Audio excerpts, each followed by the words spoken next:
Bienvenue à tous. Aujourd'hui, on va faire une petite capsule un peu improvisée avec Gilles Ratival là à côté. Et là, t'es pas du tout au courant de quoi on va parler. On est d'accord? Pas du tout. Pas du tout. Pas Alors, du tout, pas du tout. c'est l'objet surprise d'aujourd'hui.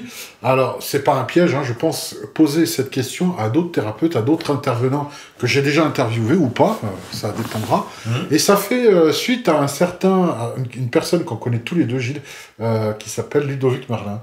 Oui. Hein, voilà. Il m'avait dit quelque chose d'assez... donc je le remercie au passage. Je pense qu'il passera à la casserole aussi. À la casserole. Il faut une grande casserole hein, quand même. Au sujet, en fait, des cycles. Alors quand on parle des cycles, on pense généralement aux saisons. Hein, printemps, été, hiver, automne, etc. Aussi, enfin, oui, entre autres. Oui. Il y a ça. Mais pas que... On peut parler, pas que au niveau des saisons, mais au niveau des cycles de l'humain, par exemple. Hein, lorsqu'on est jeune, pré-ado, ado, et puis... jeune homme, et puis pour les filles, c'est jeune fille, etc. Quand on devient mère, il y a des cycles, il y a les cycles mensuels aussi de la femme. Et bien voilà, ils pensent qu'on est dans un cycle plutôt planétaire au niveau géopolitique. Alors là où je veux en venir, c'est que à un moment donné, il y a eu les puissances Yiking, etc. en Chine, notamment, hein, les grandes dynasties chinoises. Et puis, il semblerait qu'on ait fait un tour. La Chine avait beaucoup été exploitée, on va le dire franchement, par les industries de tous les pays riches, entre guillemets, G8, G12 et tout ce qu'on peut dire. Et il semblerait maintenant, et ça, que la roue est totalement fait un tour complet, comme par hasard. Elle remonte dans l'autre sens. Voilà, et ça me rappelle une chanson de Tracy Chapman, hein, Don't You Know, People Talk About a Revolution, and finally the table are turning to turn, pour dire que finalement la table a fini par faire un tour sur elle-même. C'est un peu le cas. Alors c'est assez curieux que ça apparaisse juste après 2012, hein, où on a annoncé un fin de cycle avec les Mayas. Et donc finalement, c'est vrai que quand Ludovic Merlin m'a dit « Tiens, c'est bizarre, les puissances chinoises d'avant redeviennent les maîtres du monde », on a bouclé une boucle. Alors, ta position, et c'est là où je le prends en otage... Non, c'est moi. Qu'est-ce que tu en penses? Est-ce que tu penses réellement, Gilles, qu'on a fait un tour comme ça géopolitique, où les puissances mondiales ont redistribué les cartes? Ça a toujours été le cas. Mais est-ce qu'aujourd'hui, on est en fait un peu comme une horloge arrêtée qui donne 2 fois par jour l'heure exacte? J'allais dire, si on se réfère aux vieux textes, ne serait-ce que dans la tradition ayurvédique, les vieux textes astrologiques donc qui datent d'il y a 4 à 5 000 ans, on va dire, au niveau de l'Inde, effectivement, on a changé de cycle. Donc, il y a quelque chose qui s'est modifié. Là, on a fini depuis l'époque qu'on appelait l'âge sombre, l'époque de Kali Yuga. Et là, on entre dans une époque où tout est possible de restructurer en fonction de la lumière. Bon, changement, ce qui ne veut pas dire qu'on est en plein dans la lumière en ce moment. Hein, mais bon, c'est un changement de cycle. C'est quand même flippant, hein, tu parles de période sombre. Oui. Ah oui, on était vraiment dans cet âge-là, un peu comme l'âge de pierre, l'âge de bronze. C'était Kali Yuga. Kali Yuga, c'est l'époque, donc, on va dire, de Kali, hein, de la déesse mère sous sa forme... disons bouleversante. Bon, certains diraient destructrice, mais bon, disons qu'elle était là pour mettre en évidence nos faces d'ombre. Donc là, on a compris ce qu'étaient nos faces d'ombre, tout au moins c'est souhaitable. Et de ce fait, vu qu'on les a compris, qu'on les a complètement envisagés, ben on est sur le chemin de l'ouverture, dans l'autre sens. Donc si on sent tous un changement, et c'est pas que l'air du temps, et c'est pas qu'une impression, on se monte pas le bourrichon, il y a bien une modification profonde. Puis petit à petit, d'année en année, ce changement, il se manifeste plus, il s'ancre plus dans la vie de chacun. Alors, j'ai l'impression que les Mayas avaient prévu ça, mais que dans d'autres civilisations, plus que les Mayas, il semblerait que les sciences se croisent pour dire, bon, il y a 2012, évidemment, par rapport au Maya, au calendrier Maya, mais il y a aussi le fait qu'on change d'air, on passe à l'ère du Verseau. Tout à fait. Ça coïncide ça coïncide quasiment avec ce que je disais il y a 2 minutes. Voilà. Et puis si on veut regarder aussi les respirations de la Terre, puisque là on va se situer dans le contemporain, on est au mois de mai 2018, de cette de ce cher calendrier, on va dire grégorien. Oui, c'est vrai, on ne le rappelle pas, jamais assez. Voilà. C'est ça. Qu'est-ce qui se passe? Il se passe des trucs assez particuliers en ce moment, au niveau de la planète. En ce moment, il y a quoi? Il y a des éruptions volcaniques de partout. Hein? Il y a Kilauea, donc un des plus gros volcans de Hawaï. Il y a 2 volcans en Indonésie. Il y a notre piton de la Fournaise. Et tout se crache en même temps. Et de manière comme on ne l'a pas vu depuis plusieurs centaines d'années pour certains. Tu fais une relation de cause à effet par rapport à ce changement-là. Moi, je fais qu'énoncer le fait. D'accord. Tu constates. Je constate, c'est tout. Et tout ça, ça se passe sur, pas pour tous, mais en ce qui concerne le Kilauea, c'est sur la ceinture de feu. Ah, donc, intéressant. Interrogeons-nous. C'est tout. Donc là, ça serait, pour toi, ces éruptions volcaniques, on va dire, orchestrées, oui. qui sonnent de concert, et la Terre qui gronde, qui annonce le changement. Qui annonce quelque chose, il faut se bouger, quoi. Faut changer. Peut-être, je ne veux pas parodier Radi, mais il faut changer de paradigme. Oui. C'est clair. Oui, bah, il serait temps maintenant qu'on passe vraiment à la pratique. Complètement. Maintenant, il faut faire les choses. Il faut arrêter de faire jouer nos petits neurones de manière, on va dire, samsarique, dans le sens c'est une roue et une répétition continuelle des choses, et il faut aller dans le bon sens, quoi. Comme disait Voltaire, il faut cultiver notre jardin, dans tous les sens.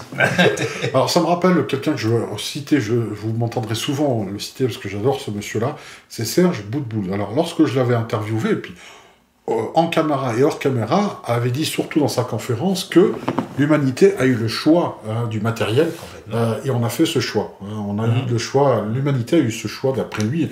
Pareil, je ne suis pas sa parole, mais je ne fais que transmettre son enseignement d'une certaine façon, en tout cas un petit bout de ma lucarne. Et il avait dit cette chose intéressante, qu'on avait le choix. Et pourquoi on a fait ce choix matériel, sachant que c'était le mauvais, c'est là où c'était très curieux, la manière dont il a amené la chose, c'était qu'il fallait carrément qu'on assume ce côté matérialiste, ce qu'on fait actuellement, ce consumérisme exacerbé que l'on vit actuellement, et qu'on allait vraiment aller au bout jusqu'à se fracasser totalement contre un mur pour en finir définitivement de dire ce n'est pas la voie de la sagesse. Ce n'est pas du tout comme ça qu'on va faire. En tout cas, c'était son point de vue. Et ça rejoint ce que tu viens de dire, cet âge sombre. Ah, complètement. Donc, on s'est fracassé contre le mur. Moi, j'allais dire, l'âge sombre, c'était l'âge de l'avoir. Oui. Sans faire de jeu de mots, en mettant en un seul mot. Mais maintenant, faut sortir du l'avoir, plutôt faut sortir de l'avoir et aller dans l'être. Savoir. Être ou avoir. Maintenant, il serait temps, et grand temps, d'aller sur le chemin de l'être. Et l'être, c'est pas dans le matériel. Ah non, pas du tout. C'est simplement être soi. Ce qui ne veut pas dire qu'il faut nier le matériel, mais ne pas,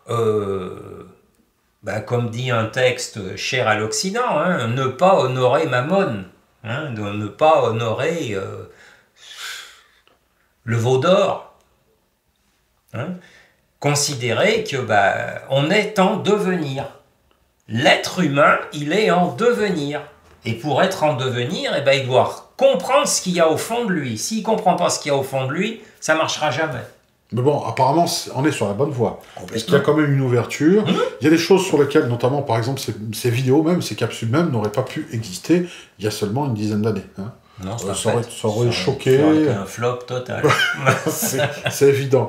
Bon, ça n'a pas encore le succès que j'attends, mais ça viendra par la suite.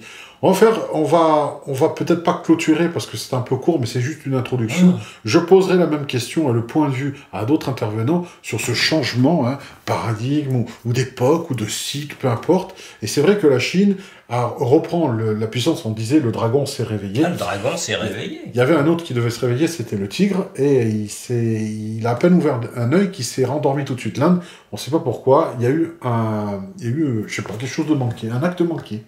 C'est curieux que la Chine ait pu, le dragon s'est réveillé, mais le tigre non. Mais le tigre, il s'est réveillé, mais d'une manière beaucoup plus subtile. Ah. Le tigre, c'est l'Inde. Oui. Bon. L'Inde, c'est pas un point de vue politique, mais disons que c'est...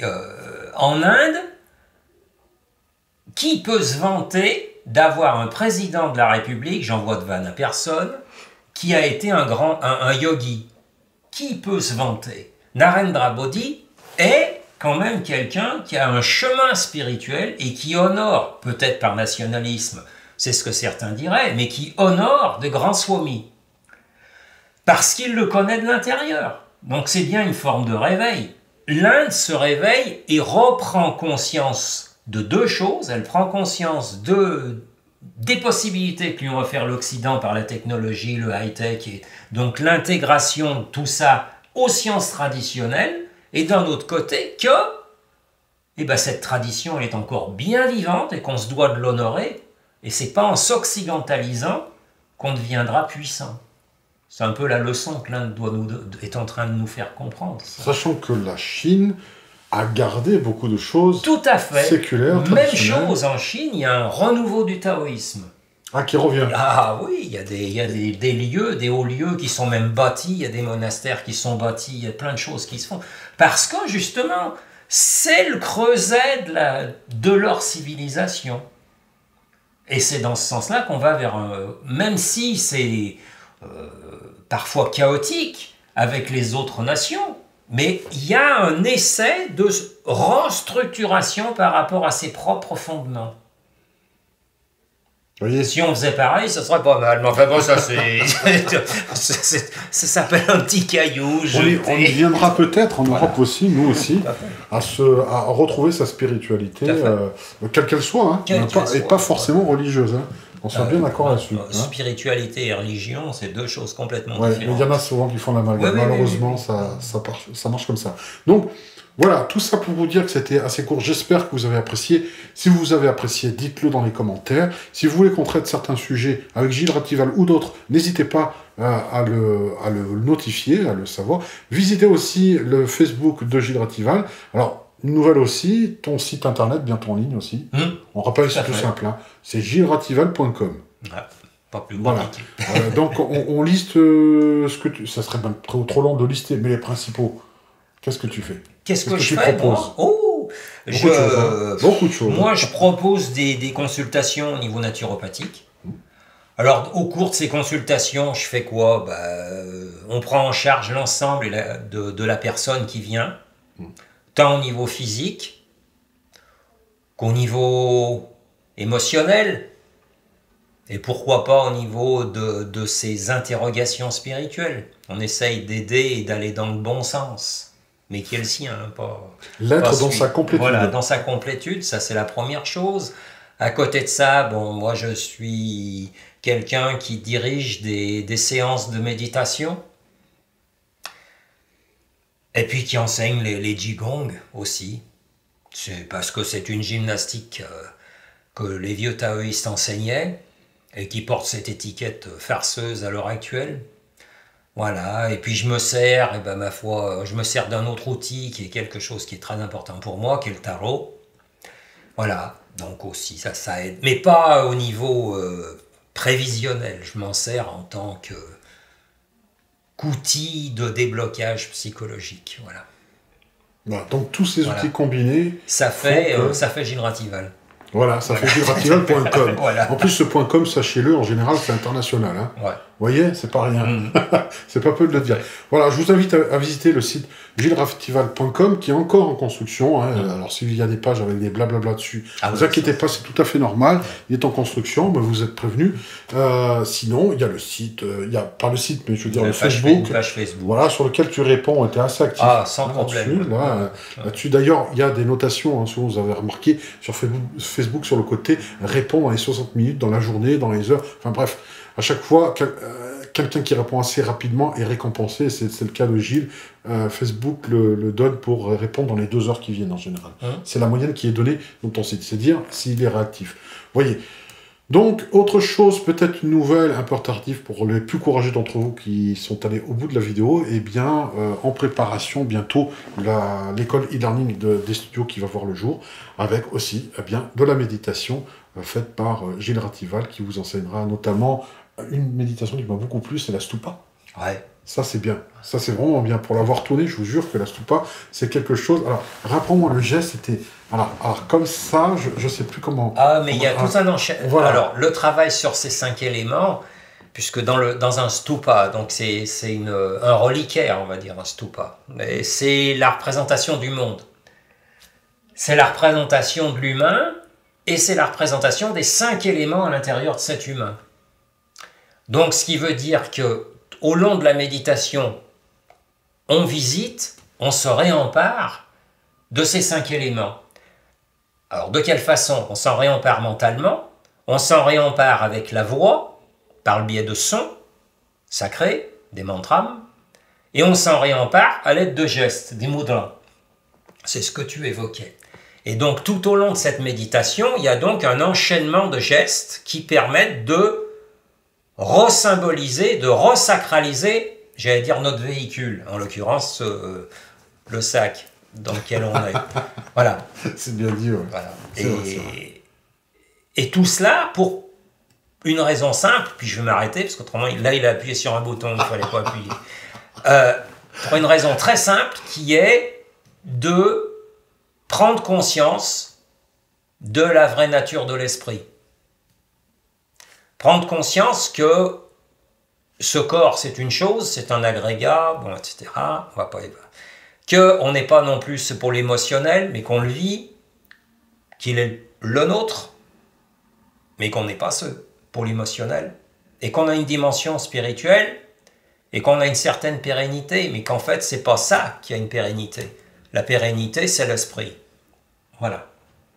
Il y a beaucoup de choses à dire. Alors, la formation, c'est pas que ça. Vous voyez, ça, c'est juste un extrait qui vous a fait en live, en direct. Je vous assure, vous voyez, c'est un petit peu fouillis. On est parti sur le cycle, on va dire, historique géopolitique. Puis on est parti sur une annonce des futurs projets qu'il y a des studios. Et puis finalement, sur la stupa et les mudras. Donc, tu viens parler aujourd'hui au niveau des 5 éléments de la méditation pour se réapproprier ces 5 éléments dont tu parlais. Ouais. Donc, en fait, la formation qui est encore en chantier, en montage, on va dire, on a fini le tournage. C'est en montage depuis des mois, hein, mais voilà, j'avais d'autres projets entre-temps, j'ai laissé ça de côté. Je m'y remets, promis, et on vous propose ça bientôt dans l'école de e-learning des studios. Je pense qu'on tournera d'autres sujets aussi, on verra, on va en discuter en aparté avec Gilles Ratival. En attendant, n'hésitez pas à mettre vos commentaires si vous voulez qu'on traite un sujet particulier. À des studios, une interview ou si on crée une chronique sur même philosophique ou autre, n'hésitez pas à le mettre. Hein, je ne répondrai pas à tous les commentaires, mais soyez certains que je les lirai tous sans aucune exception. Voilà, les trolls dehors, d'accord? Okay, déjà. En attendant, vous pouvez aussi visiter le site de gilesratival.com, toujours en chantier.